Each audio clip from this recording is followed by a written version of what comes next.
disunatkan kita untuk sholat 2 rakaat.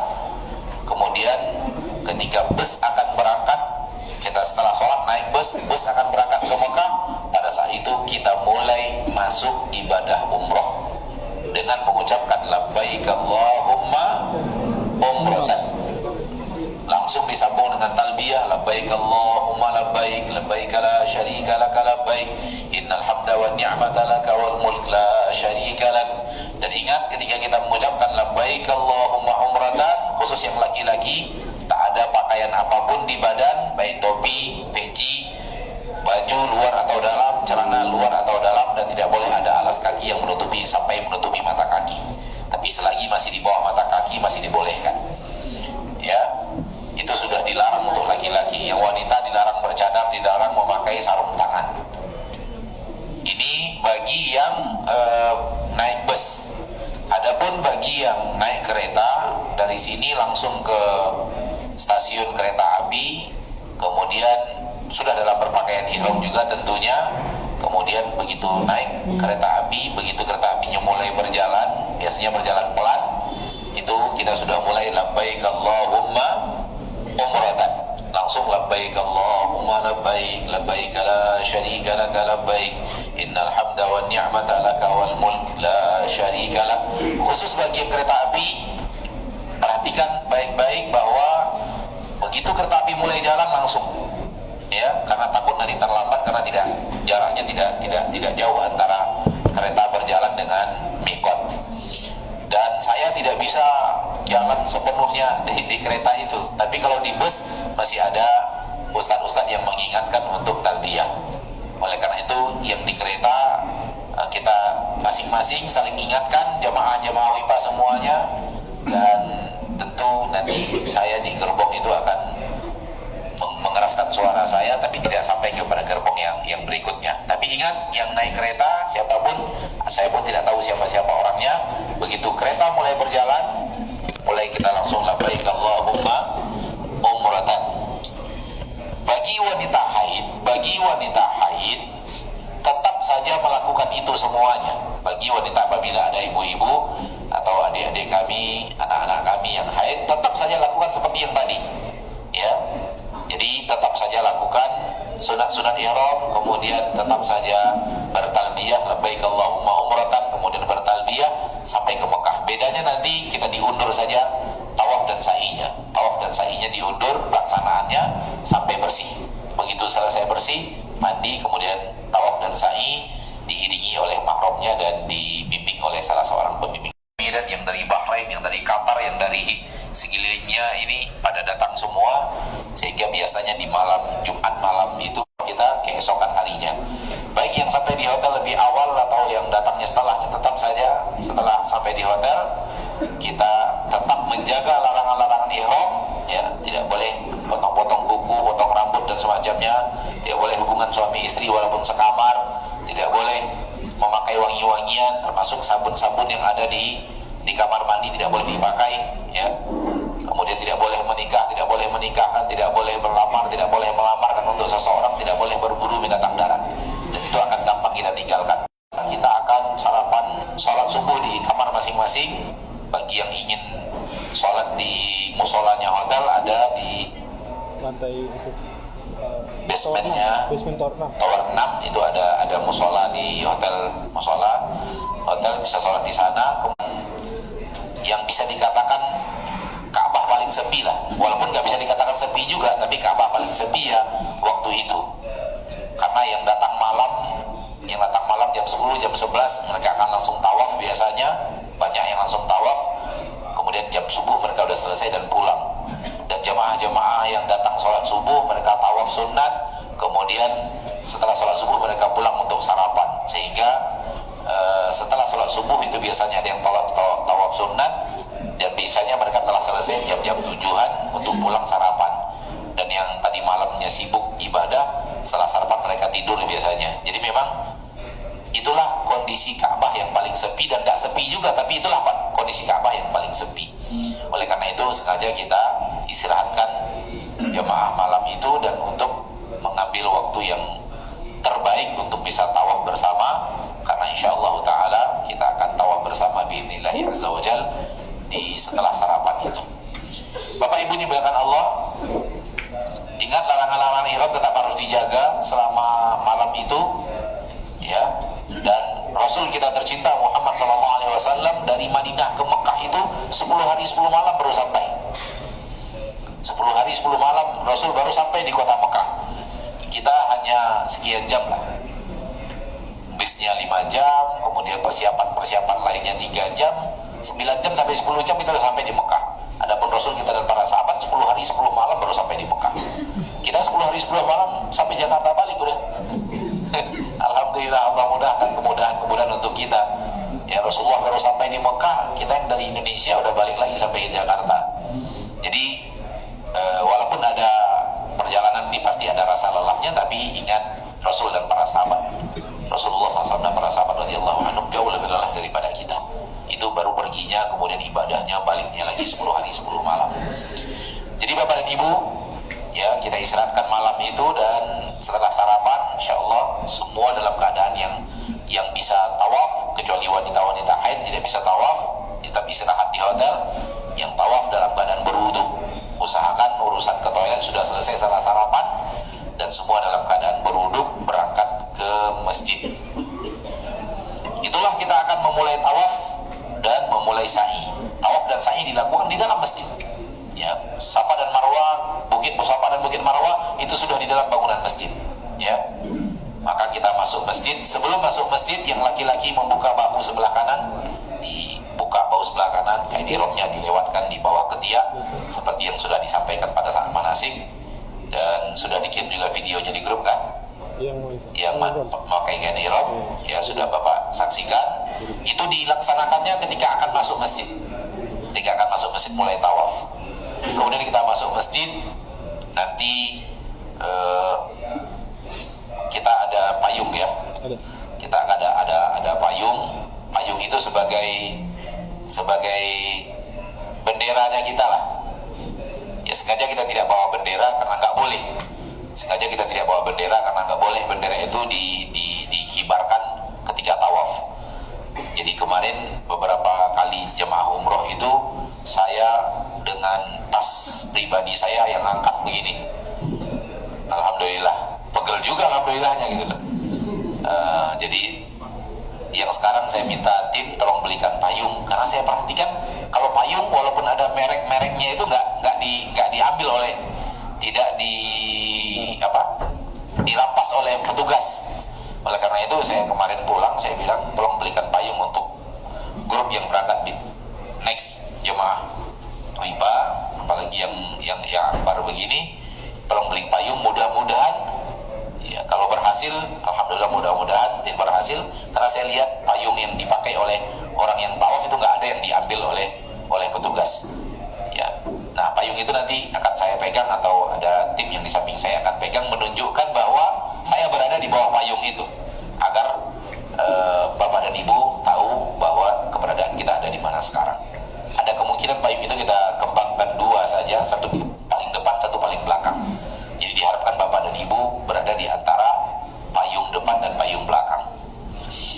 Baik, subhanahu wa ta'ala, saya sengaja tidak akan memimpin karena memang tidak ada doa khusus untuk putaran pertama, doa khusus putaran kedua, ketiga, keempat, kelima, keenam, dan ketujuh. Itu tidak ada dari Nabi kita tercinta sallallahu alaihi wasallam. Yang ada hanya Rabbana atina fid dunya hasanah wa fil akhirati hasanah wa qina adzabannar. Adapun yang ada di buku-buku, tawaf yang pertama ini buku doanya, tawaf yang kedua ini doanya, tawaf yang ketiga ini doanya, keempat, kelima, Allah tidak ada manusia yang bisa menciptakan bahasa.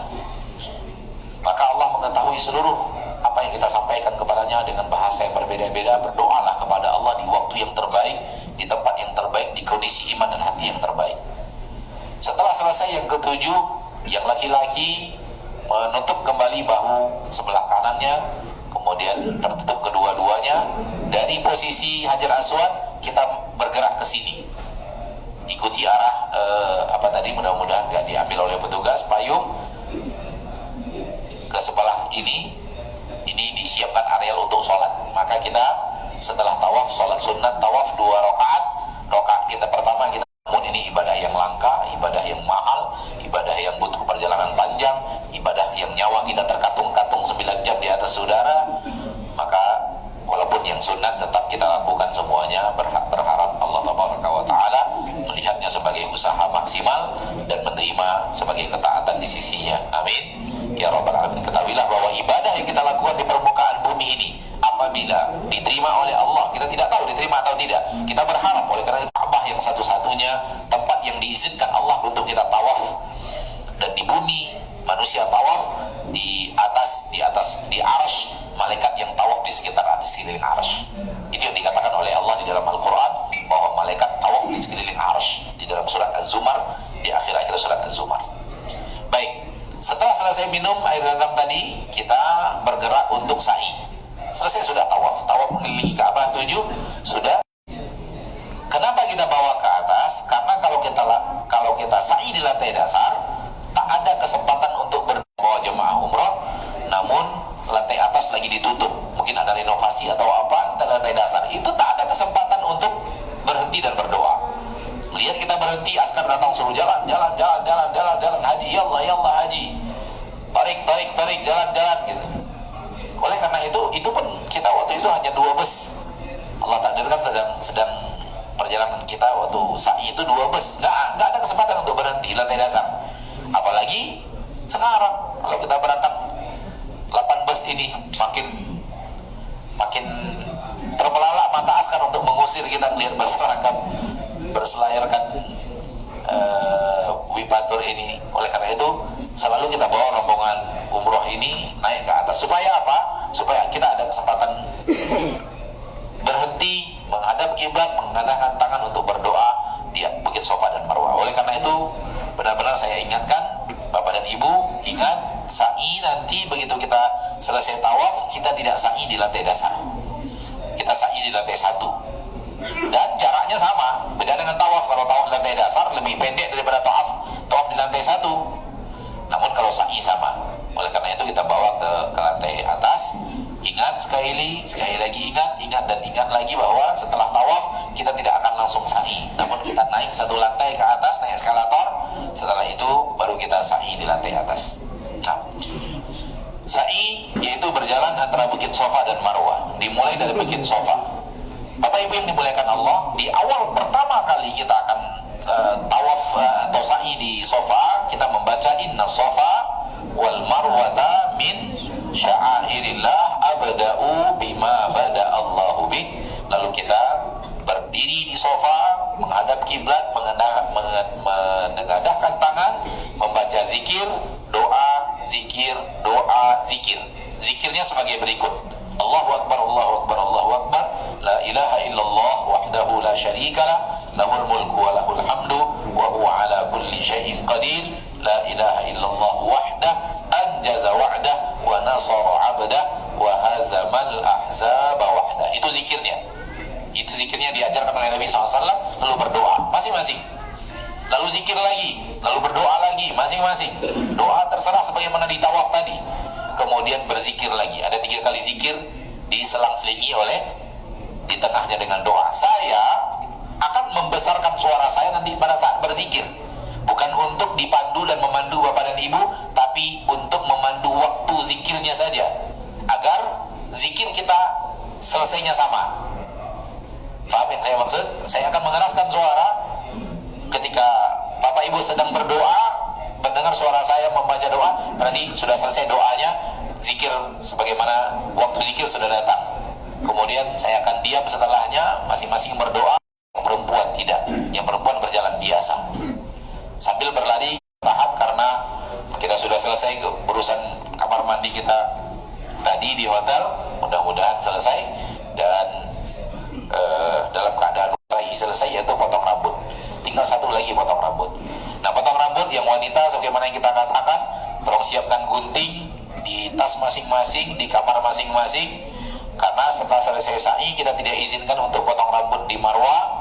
Namun pulang dulu ke hotel, masuk kamar. Setelah masuk kamar, yang ibu-ibu bisa buka jilbab, ambil kumpulkan rambutnya di tengah, kemudian potong minimal 1 ruas jari. Yang tidak bisa 1 kali kumpulkan, ya kumpulkan seberapa bisa. Kumpulkan di sini 1 kali, di sini 1 kali, di sini 1 kali, di belakang 1 kali. Bisa kerjakan sendiri, bisa minta tolong teman sekamar, bisa minta tolong muhrim atau mahram sekamar, dan tidak mesti harus yang telah tahallul yang memotongkan, yang belum tahallul juga bisa. Tidak ada syarat, yang memotongkan itu sudah orang yang tahallul. Dengan potong rambut ibu-ibu tadi, maka selesailah umroh yang kita canangkan dari Indonesia, yang kita niatkan dari Indonesia. Adapun yang bapak-bapak, yang laki-laki, semua kita ke barbershop. Semua kita ke barbershop, karena cara pangkas yang laki-laki yang sesuai dengan sunnah adalah dua. Yang pertama gundul, botak, dan itu yang paling afdol. Itu yang paling afdol. Yang kedua potong rambut, yaitu memangkas rambut, bukan sekadar potong sedikit-sedikit saja, tapi dipangkas. Pangkas di barbershop ada dua, bisa pakai mesin yang rata gitu, apa nama mesinnya itu ya, clipper, atau pakai pangkas, pakai gunting. Dua-duanya bisa dipilih, boleh dipilih pakai mesin, boleh dipilih pakai gunting. Dan si petugas barbershopnya udah tahu itu, botak tahu dia, gunting juga ngerti dia, mesin juga dia ngerti. Tinggal ngomong aja mesin berarti. Kalau gunting dia tahu gunting, atau botak dia tahu botak. Namun yang paling afdol dari ini adalah botak. Kenapa? Karena yang botak didoakan oleh Nabi SAW 3 kali, Allahumma arhamil muhalliqin, ya Allah beri rahmat yang membotak, menggundul kepalanya. Para sahabat bertanya, wal muqassirin ya Rasulullah, yang pangkas saja bagaimana Rasul? Rasul mendoakan lagi, Allahumma arhamil muhalliqin, ya Allah beri rahmat yang menggundul. Kemudian para sahabat bertanya lagi, wal muqassirin ya Rasulullah, bagaimana yang sekadar pangkas saja ya Rasulullah? Rasulullah menjawab, Allahumma arhamil muhalliqin, ya Allah beri rahmat yang menggundul. Udah 3 kali. Kemudian yang keempat, para sahabat bertanya, wal muqassirin ya Rasulullah, bagaimana yang pangkas saja wahai Rasul? Rasul kemudian mengatakan, wal muqassirin, dan yang pangkas. Ya Allah beri rahmat yang menggundul, ya Allah beri rahmat yang menggundul, ya Allah beri rahmat yang menggundul dan yang memangkas. Lihat, begitu yang ada di dalam sunnah Nabi. Maka kita tidak berani mewajibkan gundul, tapi kita berani menganjurkan gundul. Kenapa? Karena Rasul menganjurkan, tidak mewajibkan. Dan kita tidak boleh melarang yang tidak dilarang oleh Rasul. Sebagian orang ada yang harus gundul, nggak boleh tidak. Pokoknya dengan travel kita nggak boleh nggak gundul, itu nggak boleh juga. Ya. Karena agama memberikan pilihan, boleh begini, boleh begitu. Namun Rasul menganjurkan, maka kita pun menganjurkan, tidak mewajibkan. Oleh karena itu dari medium ini, dari manasik kemarin juga nanti saya mengajak yang bapak-bapak, yang laki-laki, kalau bisa, kalau tidak ada halangan ya gundul. Walaupun mungkin sebagian kita mengatakan, saya belum pernah gundul seumur hidup Ustaz. Ya sudah, sekaranglah saatnya untuk mendekat kepada Allah, ya, mendekat untuk mendapatkan doa dari Rasulullah SAW. Tidak bangkakah kita didoakan oleh Nabi kita tercinta, ya Allah beri rahmat, ya Allah beri rahmat, ya Allah beri rahmat. Ya, kalau memang di kantornya tidak boleh, ada halangan-halangan yang sangat tidak mungkin untuk dilanggar. Misalnya di kantor saya memang dilarang botak Ustaz misalnya, ya berarti ada halangan. Cuman saya tidak ingin, kita tidak mau gundul hanya karena takut hilang ganteng. Ya, saya tidak ingin alasan kita tidak mau gundul hanya takut hilang ganteng. Hilang ganteng untuk mencari ridho Allah, apa salahnya? Paling hanya berapa bulan, 1 bulan lagi udah tumbuh lagi rambutnya. Mungkin rambutnya lebih keren lagi dari rambut yang sebelumnya digundul. Jadi saya tidak mewajibkan, ya, tidak boleh mewajibkan yang tidak diwajibkan oleh syariat. Namun Rasul memotivasi dan Rasul menggundul, dan para sahabat menggundul, mayoritas para sahabat menggundul. Kata dalam riwayat hadis, mereka saling menggundul sampai mereka saling melukai kepala masing-masing. Karena di zaman itu ya alatnya tidak secanggih yang sekarang. Alhamdulillah, adapun yang sekarang ini sudah pada mahir-mahir, dan kemudian satu alat cukur untuk satu kepala. Tidak boleh, peraturan di Saudi, satu alat cukur dipakai untuk satu kepala. Setelah selesai pasti dibuang, kepala baru berarti alat cukur yang baru. Alhamdulillah, dan mereka sudah pengalaman. Saking pengalamannya menggundul kita sambil ngobrol, dan kepalanya nggak menatap ke kepala kita. Santai saja Bapak, alhamdulillah. Ya. Dengan potong rambut ibu-ibu tadi di kamar, dan ke barbershop yang laki-laki, selesai sudah ibadah umroh. Ibadah yang kita niatkan dari Indonesia, yang mungkin kita nabung sekian lama atau kita niatkan sekian lama, itulah dia pekerjaannya. Adapun yang haid, wanita yang haid tetap menjaga larangan-larangan ihram, ya, selama belum selesai haidnya. Karena selagi haid, ibu-ibu masih dalam keadaan umroh. Sekiranya 2 hari setelah itu baru selesai haidnya, maka umroh umrohnya 2 hari. Pahalanya lebih banyak insya Allah. Kita laki-laki umroh 1 hari cuman, ibu-ibu nyumroh 2 hari atau 3 hari. Pahalanya akan lebih banyak. Biidznillah azza wa jalla. Setelah selesai haidnya, mandi, kemudian akan ditemani oleh pembimbing dan mahramnya untuk berangkat tawaf dan sa'i seperti yang tadi saya katakan. Sekiranya ternyata haidnya lama dan sudah saatnya mau pulang belum kelar juga, maka itu namanya darurat. Jatuh hukum darurat, wa darurat tubihul mahdurat. Seluruh yang namanya darurat membolehkan yang tidak boleh. Kalau sudah saatnya mau pulang ternyata haidnya belum selesai, mudah-mudahan tidak ada yang seperti itu, maka jatuh hukum darurat untuk tawaf dalam keadaan haid. Maka mandi, pakai pembalut yang terbaik, kemudian berangkat untuk tawaf dan sa'i. Karena sudah darurat, tidak, waktu mau pulang sudah dekat dan haidnya belum kelar. Mudah-mudahan tidak ada yang seperti itu. Baik Bapak dan Ibu, secara materi kita anggap selesai. Itulah dia poin-poin penting dari bahasan melaksanakan ibadah umroh. Dan sekiranya masih ada yang ingin ditanyakan seputar masalah umroh, silahkan satu bapak-bapak, satu ibu-ibu ya, kita bagi rata. Dari bapak satu dulu, dari ibu satu lagi, kemudian dari bapak lagi satu, dari ibu satu. Wallahu a'lam. Silakan Pak Mas, dikeraskan sedikit suaranya. Oh iya. Kalau misalkan ketika tawaf kan harus wudu. Ya. Kalau wudu kita apakah bisa keluar sendiri atau menghubungi siapa? Kalau batal? Iya, kalau batal. Kalau batal hubungi salah satu pembimbing. Hubungi salah satu pembimbing dan pembimbing akan membawa kita ke tempat wudu yang tidak jauh dari Ka'bah. Kalau dari pihak ibu bagaimana? Sama. Ibu hubungi pembimbing nanti bersama mahramnya dan seorang pembimbing, tahu mutawif dan yang lainnya. Mudah-mudahan tidak. Dan dilanjutkan, tidak diulang dari awal. Dilanjutkan saja. Besok itu ketika tawaf ada transmigrasi? Tidak. Kalau penggunaan sunscreen ketika Jangan, kecuali santrinya tidak ada aroma wangi. Tapi sebelum umroh, sebelum labbaik Allahumma umratan masih boleh. Tapi kalau sudah labbaik Allahumma umratan udah nggak boleh lagi, karena di dalamnya ada wangi. Silakan ibu satu, ibu-ibu silakan.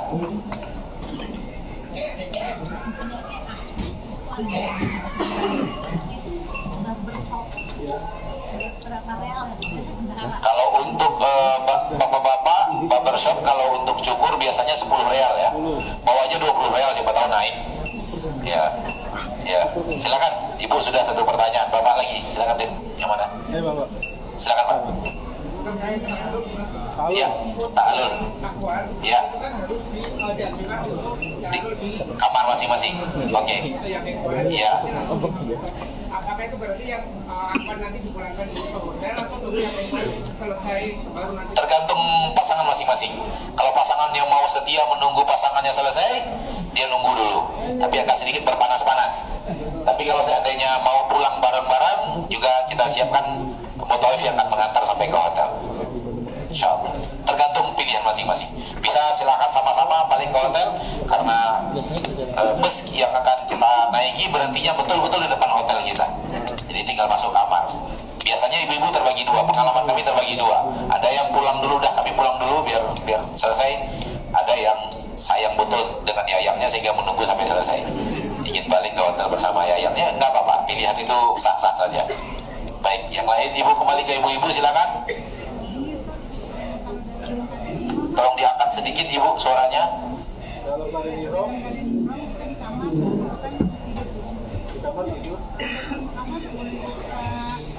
Boleh buka jilbab ketika kita sedang berihram di kamar tidur, boleh buka jilbab? Tidak boleh. Ya kan di kamar itu kan akhwat semua, atau kalau topan ada laki-laki mahramnya kita, boleh buka jilbab, tidak ada masalah. Toh ke kamar mandi juga kita buka juga, nggak ada masalah. Ya, silakan laki-laki lagi yang mana pilih. Silakan Pak. Waalaikumsalam warahmatullahi. Saya mau nanya untuk doa ketika mau sa'i. Ya. Ini di tuntunan ini dihalangi oleh umat. Iya Pak. Jadi baca di potongan surat Al-Baqarah ayat 158. Iya. Tadi Ustaz mau Pendek kali ya. yang pendek. Di situ panjang. Ya di sini panjang. Oh baik, itu berarti satu ayat sampai selesai. Ada dua riwayat Pak, ada yang pendek seperti itu, ada yang satu ayat sampai selesai. Inna Shafa wal Marwa min sya'airillah, faman hajjal baita aw i'tamara fala junaha alayhi an yatawafa bihima, wa man tatawwa'a khairan fa innallaha syakirun alim. Ada riwayatnya yang panjang, ada riwayatnya yang pendek saja seperti yang saya bacakan tadi. Iya, berarti yang pendek nggak apa-apa ya? Nggak apa-apa Pak. Kalau mau baca sampai selesai satu ayat juga nggak apa-apa. Sudah Pak, silakan Ibu lagi. Waktu kita tidak panjang. Silakan Ibu, silakan.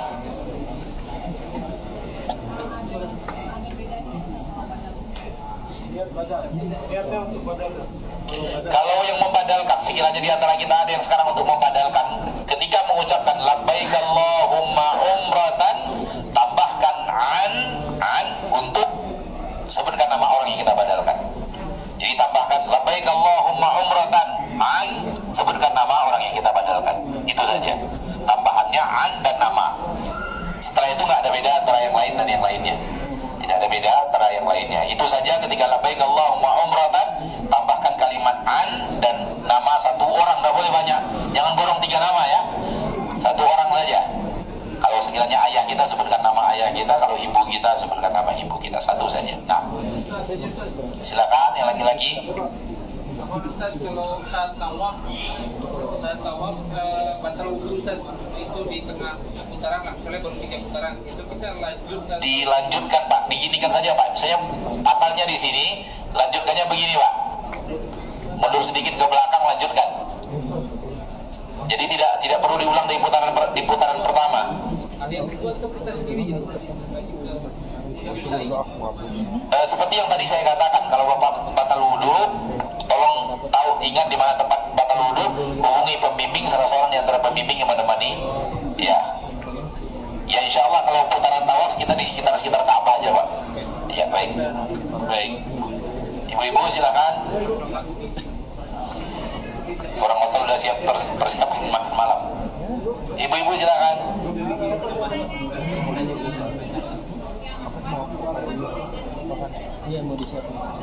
Boleh Bu, boleh. Sikat gigi boleh. Iya boleh. Fatwa para ahli ilmu boleh. Iya boleh Bu. Pakai odol kan pertanyaannya kan? Boleh. Karena itu bukan parfum. Ya. Silakan yang bapak-bapak, silakan Mas. Hah? Boleh.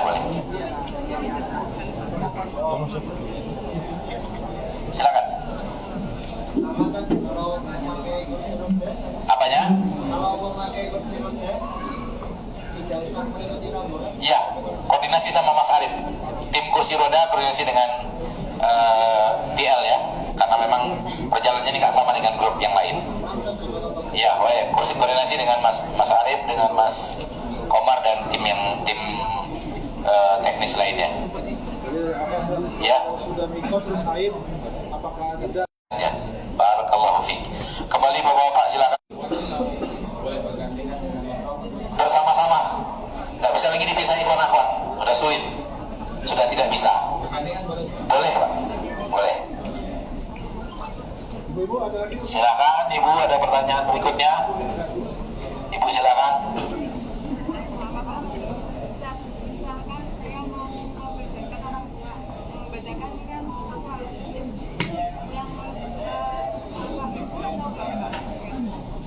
Sadarkan orang tua, sadarkan ibu, boleh bapak atau ibu bermaksudnya. Pilih salah satu. Ya. Ikhwan akhwat boleh. Terserah, iya. Ya. Ibu bisa membadalkan untuk ibu, bisa membadalkan untuk bapak, pilih salah satu di antaranya. Nggak boleh dua sekaligus. Baik, barakallahu fiik. Ada pertanyaan laki-laki, silakan Bapak. Mau perjalanan untuk badal itu apa yang syarat yang kita badali, misalnya sudah meninggal, apa dia dulu berniat, apa tidak?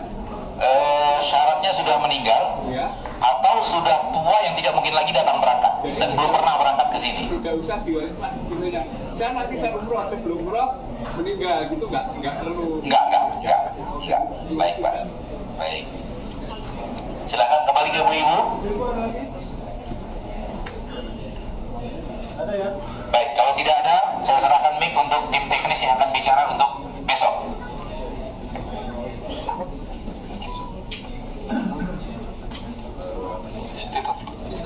Ya, assalamualaikum warahmatullahi wabarakatuh.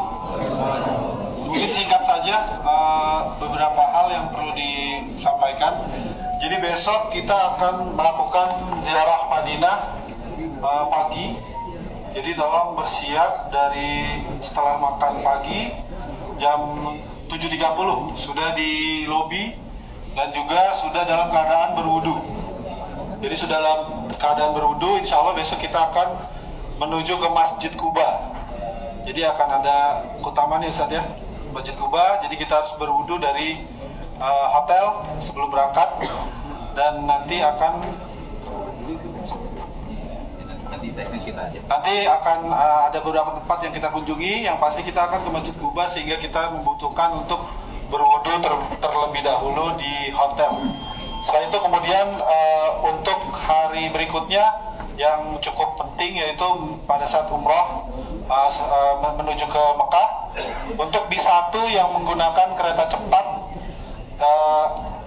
diharapkan sholat Jumat, kan karena hari terakhir kita di sini adalah hari Jumat, jadi diharapkan untuk mempersiapkan segala yang akan dibawa sebelum sholat Jumat dan sudah siap di bawah. Dan bus akan tiba di hotel sebelum waktu sholat Jumat. Jadi Bapak Ibu yang ada di bus 1 dan juga bus 2 sebagian, ada 58 orang yang mendapatkan jadwal kereta jam 14.30. Itu harus berangkat dari hotel jam 1. Tidak bisa lebih, khawatir tertinggal keretanya. Apabila nanti ada yang terlambat, mohon maaf, kami ucapkan dari sekarang kami akan berjalan dahulu ke stasiun. Jadi mohon maaf akan tertinggal dan mungkin akan menaiki bus. Karena apabila kita terlambat sedikit, semuanya yang tidak akan bisa berangkat.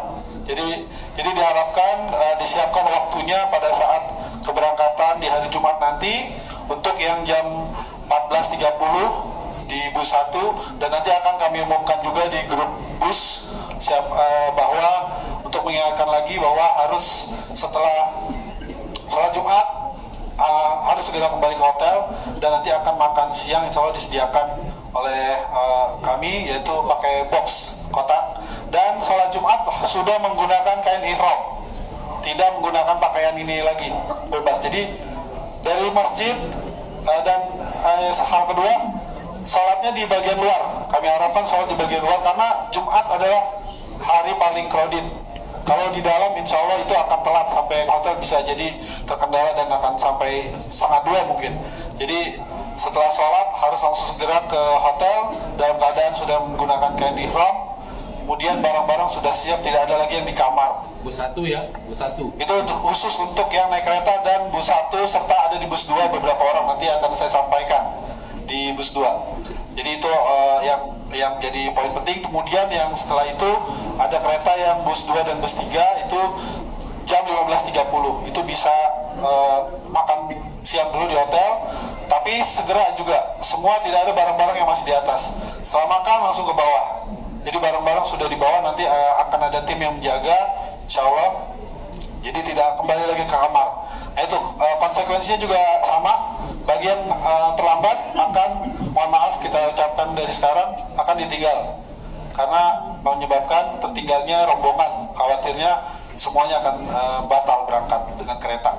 Seperti itu yang bisa kami sampaikan. Mungkin beberapa hal yang penting, sangat krusial. Jadi kami mohon kerjasamanya Bapak Ibu semua agar proses perpindahan kita dari Madinah ke Mekah dilancarkan dan tidak ada kendala apapun. Ya, kami minta doanya segala dari Bapak Ibu semua. Mungkin nanti apabila ada yang ditanyakan kembali mengenai teknis ini ataupun yang lainnya, bisa ditanyakan di grup ataupun ditanyakan melalui mutawif masing-masing atau tim tour leader. Ya.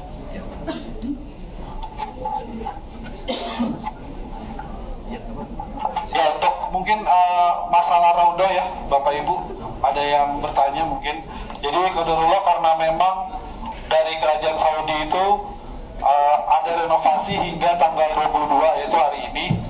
Jadi kemarin kita sudah jadwalkan di tanggal ini tuh akhirnya tidak keluar kasre raudahnya dikarenakan renovasi tersebut. Tapi ada kemungkinan akan keluar tasreh untuk ikhwan, baru keluar yang ikhwan di hari esok. Di hari esok itu mulai jam 15. Nanti kita akan sampaikan mulai dari jam 15. Jadi kemungkinan dan itu waktunya tidak bersamaan. Dari jam 15, 16 sampai jam 17. Itu semua ada terbagi-bagi. Karena memang hal tersebut karena penumpukan yang terjadi, jadi dari seluruh dunia memproses tasreh dan kita hanya